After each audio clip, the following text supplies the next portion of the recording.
नमस्कार बच्चों, आज हम कक्षा 11 के व्यावसायिक अध्ययन विषय में व्यवसाय, व्यापार और वाणिज्य पाठ के अंतर्गत व्यावसायिक क्रियाओं के वर्गीकरण का अध्ययन करेंगे।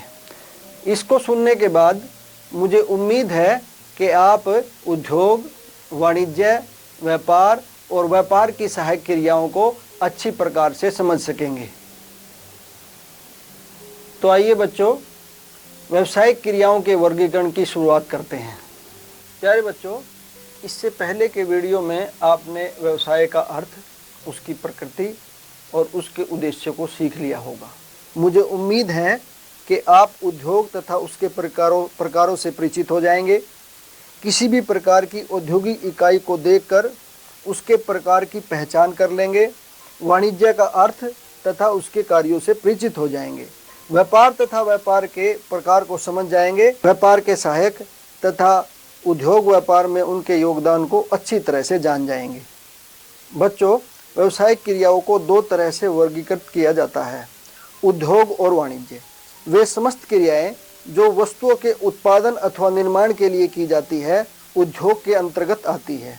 उद्योग में कच्चे माल को तैयार माल में परिवर्तित किया जाता है, जबकि वाणिज्य में उद्योग तथा उत्पादित वस्तुओं का क्रय विक्रय, वितरण और हस्तांतरण किया जाता है। आइए हम पहली व्यावसायिक क्रिया उद्योग के बारे में विस्तार पूर्वक चर्चा करते हैं।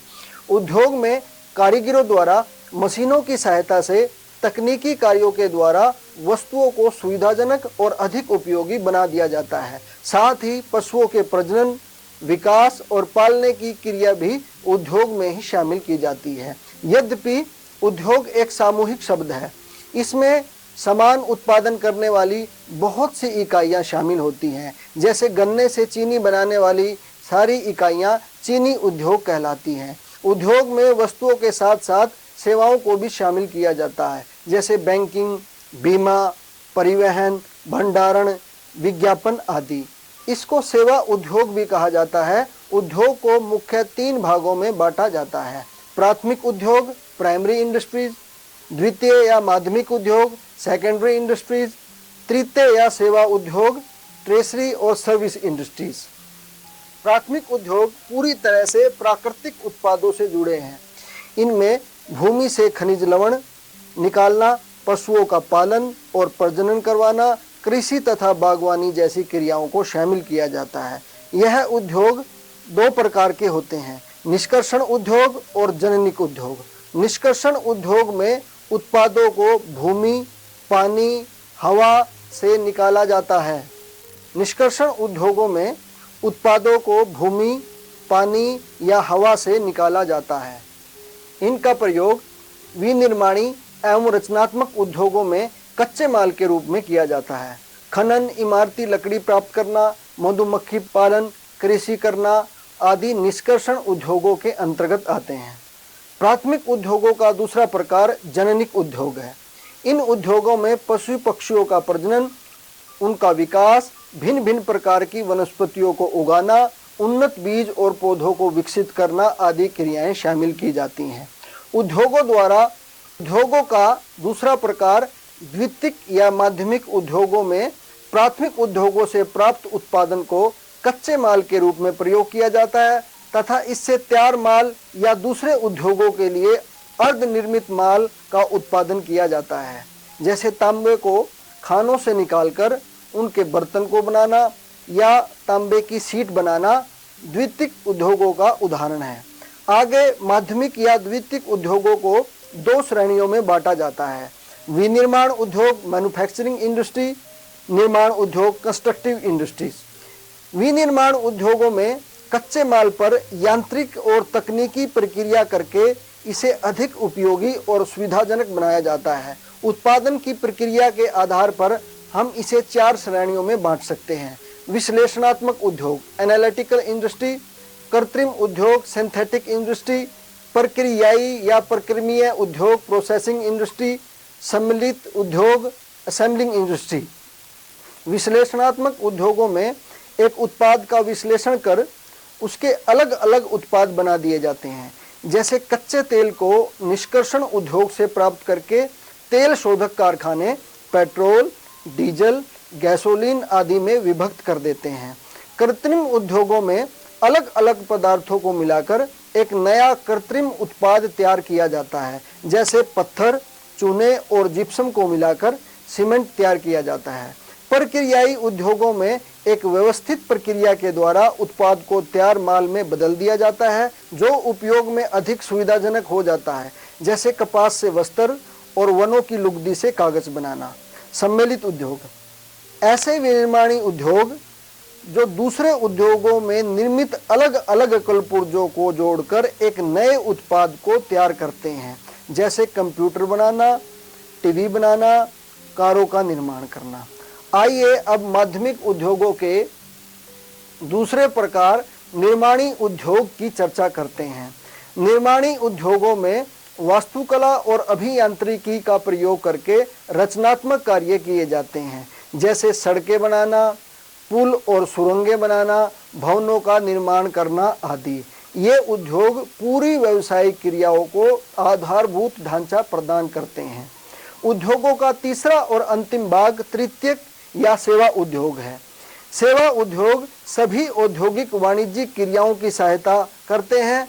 इन उद्योगों में परिवहन, संदेश वाहन, बैंकिंग, बीमा, पैकेजिंग और विज्ञापन शामिल हैं। और इस तरह से हम उद्योगों के प्रकार प्राथमिक, माध्यमिक तथा तृतीयक उद्योगों की चर्चा को विराम देते हैं। बच्चों, आप जानते हैं मेक इन इंडिया क्या है? तो सुनो, भारत सरकार ने अपने देश में रोजगार और कौशल के अवसरों को विकसित करने के लिए 25 सितंबर 2014 को मेक इन इंडिया की पहल की। इसमें अर्थव्यवस्था के उन 25 क्षेत्रों का चुनाव किया गया जिनको भारत में स्थापित कर औद्योगिकरण, रोजगार और कौशल का विकास किया जा सकता है। बच्चों, उद्योग के अलावा दूसरी महत्वपूर्ण व्यावसायिक क्रिया वाणिज्य अर्थात कॉमर्स है। आप अभी तक ये तो जान ही गए हैं कि वस्तुओं और सेवाओं का उत्पादन उद्योगों में किया जाता है, लेकिन क्या आपने कल्पना की है कि वे उत्पाद आप तक कैसे पहुंचते हैं? उत्पाद को अंतिम उपभोक्ता तक पहुंचाना बड़ा ही दुष्कर कार्य है। इस कार्य को करने के लिए व्यापार, परिवहन, संदेश वाहन, भंडारण, बीमा, बैंकिंग और विज्ञापन आदि क्रियाओं को किया जाता है। अतः वाणिज्य के माध्यम से हम वस्तु या सेवा के विनिमय में आने वाली व्यक्ति, स्थान, समय, वित्त एवं सूचना संबंधी बाधाओं का समाधान कर उद्योग और व्यापार को गति प्रदान करते हैं। वाणिज्य के दो प्रमुख भाग व्यापार और व्यापार के सहायक होते हैं। बच्चों, आपने कभी तो अपनी आवश्यकता की वस्तु जैसे पेन, बिस्किट्स, पेस्ट तो जरूर खरीदी होगी। जिन दुकानों से आप ये वस्तुएं खरीदते हैं वो सभी व्यावसायिक गतिविधियां कर रहे होते हैं। धन अर्जन के लिए वस्तुओं का विनिमय करना व्यापार कहलाता है। व्यापारिक क्रियाओं के द्वारा मध्यस्थ माल का हस्तांतरण अंतिम उपभोक्ता तक कर पाते हैं, क्योंकि उत्पादक के लिए सभी उपभोक्ताओं तक पहुंचना संभव नहीं है। व्यापार को आंतरिक अथवा देसी एवं बाह्य अथवा विदेशी व्यापार दो प्रकार से विभक्त किया जाता है। जब वस्तुओं और सेवाओं को एक ही देश की सीमाओं के अंदर खरीदा और बेचा जाता है तो यह आंतरिक या देसी व्यापार कहलाता है। आंतरिक व्यापार के दो प्रकार हैं, थोक व्यापार, होलसेल ट्रेड, फुटकर व्यापार, रिटेल ट्रेड। जब उत्पादकों से बड़ी मात्रा में माल खरीदकर फुटकर व्यापारियों को थोड़ा थोड़ा करके बेचा जाता है, तब ऐसी स्थिति के व्यापार को थोक व्यापार कहा जाता है। जब वस्तुओं को अपेक्षाकृत कम मात्रा में खरीदकर उपभोक्ताओं को और थोड़ा करके बेचा जाता है तो इसे फुटकर व्यापार की संज्ञा दी जाती है। विदेशी या बाह्य व्यापार ऐसा व्यापार है जो देशों के मध्य किया जाता है। विदेशी या बाह्य व्यापार ऐसा व्यापार है जो दो देशों के मध्य किया जाता है, अर्थात जब क्रय करने वाला देश अलग है और विक्रय करने वाला देश अलग है तो विदेशी व्यापार कहलाता है। विदेशी व्यापार को हम 3 भागों में बांट सकते हैं: आयात व्यापार, निर्यात व्यापार और पुनः निर्यात व्यापार। जब उत्पादों का दूसरे देशों से क्रय किया जाता है उसे आयात व्यापार कहते हैं। जब उत्पादों को दूसरे देशों में विक्रय किया जाता है तो निर्यात व्यापार कहलाता है। जब एक देश से आयात कर उस माल को दूसरे देश में निर्यात कर दिया जाता है तब इसे पुनः निर्यात या आयात निर्यात व्यापार कहा जाता है। बच्चों, आपको पता है कि ऐसा कब किया जाता है? कभी कभी 2 देशों के व्यापारिक संबंध नहीं होते जिससे आपस में वो प्रत्यक्ष रूप से व्यापार नहीं कर सकते, तो एक तीसरे देश की सहायता से आयात किया जाता है और फिर उस देश को निर्यात कर दिया जाता है, इसलिए आयात और निर्यात व्यापार कहलाता है। जैसा कि आपको पता है, व्यापार में तो वस्तुओं और सेवाओं का विनिमय किया जाता है, लेकिन उसका वितरण, हस्तांतरण और अंतिम उपभोक्ता तक पहुंचाने का कार्य व्यापार के सहायकों द्वारा किया जाता है। आइए व्यापार के सहायकों की चर्चा हम विस्तार पूर्वक करते हैं। पहला व्यापार का सहायक है परिवहन एवं संप्रेषण, ट्रांसपोर्टेशन एंड कम्युनिकेशन। प्रकृति ने हर भूभाग को विषम बनाया है, अर्थात कहीं कोई चीज पैदा होती है तो दूसरे स्थान पर कोई दूसरी चीज पैदा होती है, लेकिन वस्तुओं को समान रूप से हर क्षेत्र में प्रयोग किया जा सकता है। जैसे जूट बंगाल और उड़ीसा में पैदा होती है, लेकिन उसका प्रयोग बोरों के रूप में पैकेजिंग के लिए हर जगह पर किया जाता है। ये हर उद्योग और हर व्यापार में होता है। तो परिवहन स्थान की बाधा को दूर करते हुए उस स्थान से उस वस्तु को उपलब्ध करवा देते हैं, जिससे इसी तरह एक व्यापारी या उत्पादक से माल आदि के बारे में जानकारी लेना, सूचनाओं का आदान प्रदान करना संप्रेषण के बिना संभव नहीं है। संप्रेषण के साधन जैसे मोबाइल, इंटरनेट, टेलीफोन, डाक आदि इसमें हमारी बहुत सहायता करते हैं और सूचनाओं के आदान प्रदान को बहुत ही आसान बना देते हैं। बैंकिंग और वित्त, व्यवसाय की दूसरी सहायक क्रिया है बैंकिंग। प्यारे बच्चों, धन के बिना किसी भी कार्य को नहीं किया जा सकता। धन न केवल संपत्तियों को प्राप्त करने के लिए जरूरी है, बल्कि उनके रखरखाव और दिन प्रतिदिन के खर्चों को उठाने के लिए भी आवश्यक है। बैंक व्यापारी को ओवरड्राफ्ट की सहायता, बिलों को भूनकर, कैश क्रेडिट की सहायता देकर वित्त की बाधा को दूर कर देते हैं। व्यवसाय का तीसरा सहायक है बीमा। बीमे का तो नाम आपने सुना ही होगा। व्यवसाय में बहुत तरह की हानि होने की संभावना होती है, बहुत तरह के जोखिम होते हैं, जैसे कारखाने की इमारत, फर्नीचर, मशीन में आग या चोरी का डर। इसी तरह गोदामों या मार्ग में जो माल है उसके खोने या कर्मचारियों की बेईमानी से हानि होने की संभावना रहती है। लेकिन हम एक साधारण सा शुल्क देकर, जिसको बीमे की भाषा में प्रीमियम कहा जाता है, अपना दायित्व बीमा कंपनी पर हस्तांतरण कर देते हैं। अर्थात अगर आग, चोरी या बेईमानी के कारण कोई भी नुकसान हमारे व्यवसाय को होगा तो बीमा कंपनी उसकी क्षति पूर्ति करेगी। तो इस प्रकार बीमा भी उद्योग के नुकसान की भरपाई कर उसकी बहुत सहायता करता है। व्यवसाय के चौथे सहायक के रूप में भंडारण है।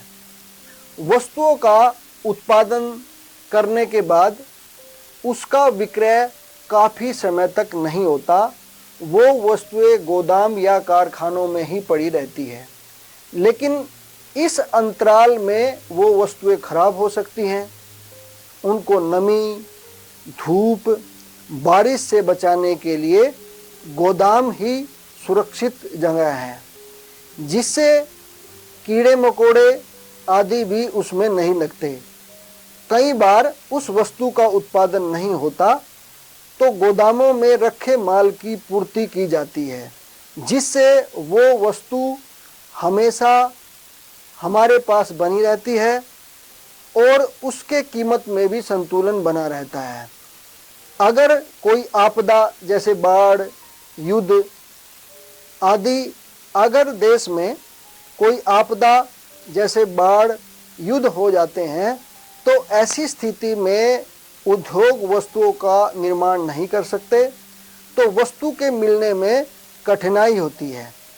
तो गोदाम से वस्तुओं को निकालकर उसकी पूर्ति को बनाए रखा जा सकता है। इसके बाद व्यापार का सहायक है विज्ञापन। विज्ञापन वस्तुओं के संवर्धन अर्थात उनकी बिक्री को बढ़ाने में किसी वरदान से कम नहीं है। विज्ञापन वस्तुओं के संवर्धन अर्थात उनकी बिक्री को बढ़ाने में किसी वरदान से कम नहीं है। उपभोक्ता वस्तुएं जिनको हम दिन प्रतिदिन अपने घरों में प्रयोग करते हैं, जैसे साबुन, पेस्ट, इलेक्ट्रॉनिक सामान, इनके निर्माण या बिक्री में छोटी बड़ी बहुत सी औद्योगिक या व्यापारिक इकाइयां लगी हुई हैं, अर्थात इनमें आपस में बहुत ही प्रतियोगिता पाई जाती है। विज्ञापन के माध्यम से उपभोक्ता को कम समय में बड़े प्रभावी तरीके से वस्तु के प्रयोग, उसके गुण, वस्तु के मूल्य आदि की जानकारी प्रदान की जाती है, जिससे उपभोक्ता जब इनको खरीदने जाए तो इनके नाम, इनके गुणों से प्रभावित होकर उस वस्तु को खरीद ले। विज्ञापन प्रतिस्पर्धा में बने रहने का बड़ा ही सशक्त साधन है। अच्छा बच्चों, तो इस प्रकार हमारा व्यावसायिक क्रियाओं के वर्गीकरण का ये टॉपिक समाप्त होता है और मुझे उम्मीद है कि आपने इसको ध्यान से सुना होगा। तो आप अध्ययन करते रहिए, स्वस्थ रहिए और इसी के साथ आपका बहुत